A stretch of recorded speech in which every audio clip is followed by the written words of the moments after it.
I was having a conversation the other day about why so many intelligent black people don't speak on black issues. And I realized something simple. The silence we complain about is 100% the community's fault. Starting from childhood, the environment pushes away those who read, who think critically, and express themselves clearly. You know, the kids who challenge norms, ask questions, or excel academically, those kids get mocked, labeled as acting white, told they're soft, told they got no swag, called nerds. And the message is crystal clear from all that. Being smart, disciplined, or capable comes at a social cost. And by adulthood, many of them either disengage, hide their gifts, or they just leave entirely. And then the same people who created that toxic ass environment want to ask, where are the leaders? The answer is simple. You drove them off before they ever had a chance. And historically, this isn't new. Marcus Garvey built the Black Star Line to give black communities economic independence, and he was sabotaged by the very people who should have had his back. Malcolm X is another example. He broke from the Nation of Islam to speak real truth and organize for systemic change, only for him to be assassinated with the betrayal coming from within his own circle. Fred Hampton, 21-year-old Panther, unalived in his bed. An internal betrayal was enabled by a community that refused to protect him, because there was no way William O'Neill should have been able to get away with what he did, how he set him up the way he did. Then men like Neely Fuller Jr. and Dr. Claude Anderson, they've spent decades teaching practical strategies for black empowerment. And those men were ignored, mocked, or scrolled past because the community refuses to value discipline, intelligence, or accountability. The pattern is undeniable. Capable leaders are constantly undermined because the community refuses to create the conditions that allow them to exist. Been that way for a while now. And the logic is simple. Intelligence is punished, smart kids are mocked, truth tellers are attacked, adults with actual solutions are either ridiculed or just ignored altogether, mediocre behavior is rewarded, loud, emotional, performative behavior is celebrated, and as a result of all of that, leadership disappears. Because the environment, it actively pushes it out every single time. Been that way for decades now. The vacuum exists entirely because the community chooses to mock, diminish, and reward the wrong behaviors. Even modern examples confirm the pattern. On social media, if someone says stop defending degenerates just because they're black, as I've done numerous times, what was the result? I got memed, called the sellout, and dismissed. It was typical, I expected it. Then we have billionaires like Robert F. Smith, for example, who paid off $34 million in student debt he didn't rack up. Yet, what did people decide to do? Gossip about his personal choices instead of respecting the discipline, strategy, and intelligence behind his action. Young men excelling academically or professionally, labeled as soft, nerds, or boring. And many of them disengage or leave entirely because the environment simply refuses to support them. Even with these social media platforms, they amplify chaos and hype while punishing intelligence, discipline, and strategic thinking. The pattern repeats.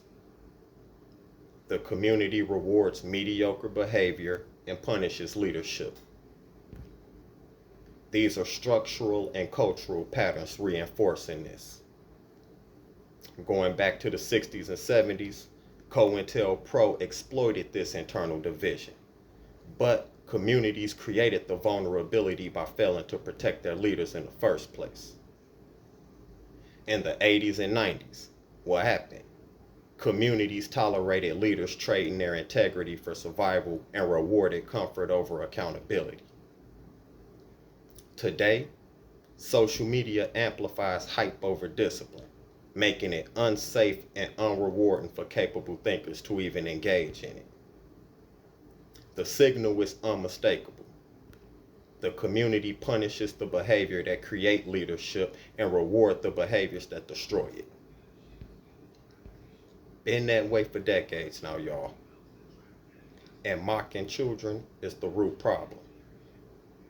Intelligent kids are conditioned to either hide their talents, avoid leadership, or accept mediocrity as the standard. By adulthood, the brightest either leave, disengage, or they just remain invisible. That leadership vacuum we're complaining about, it's self-inflicted. No potential leader is to blame. The environment created it, sustained it, and is making sure that it continues. And solutions exist, but they require the community to actively change. Start by protecting and encouraging intelligent youth. Stop mocking kids for reading, for speaking clearly, or for asking questions. Instead, reward them for that. Start respecting the adults who pursue constructive solutions. Stop dismissing and ridiculing people who teach, organize, and innovate. Recognize contributions over clout. Stop celebrating mediocre behavior, chaos, and performative behavior. Start rewarding accountability, hard work, and results instead. We can start using social media to highlight achievements over hype. We can create safe spaces for leadership. We can establish forums, mentorships, and communities where disciplined voices are valued. We can even build networks that protect leaders from ridicule and burnout. We can even ensure accountability. We can start confronting destructive behaviors instead of enabling them.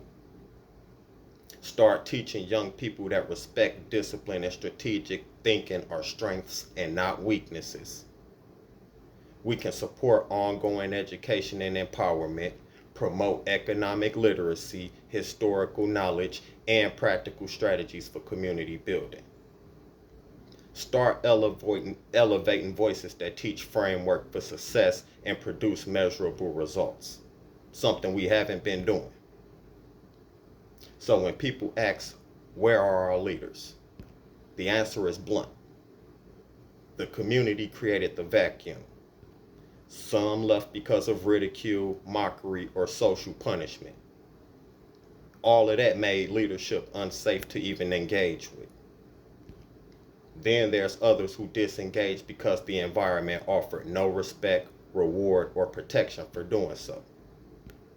Then we have others who remain invisible because the social climate refuses to value intelligence, discipline, and strategy. Leadership will only return when the community stops mocking intelligence, stops rewarding chaos, and starts actively nurturing, protecting, and valuing capable voices. Because the leaders aren't gone. The community just made it impossible for most of them to show up. And that is the absolute truth, supported by history, modern evidence, and decades of reoccurring patterns. No rebuttal you can come up with, no excuses you can come up with, no blame on potential leaders at all. 100% accountability rests on the community with that. It's your fault. That's why we have no one speaking on our behalf. And why should they?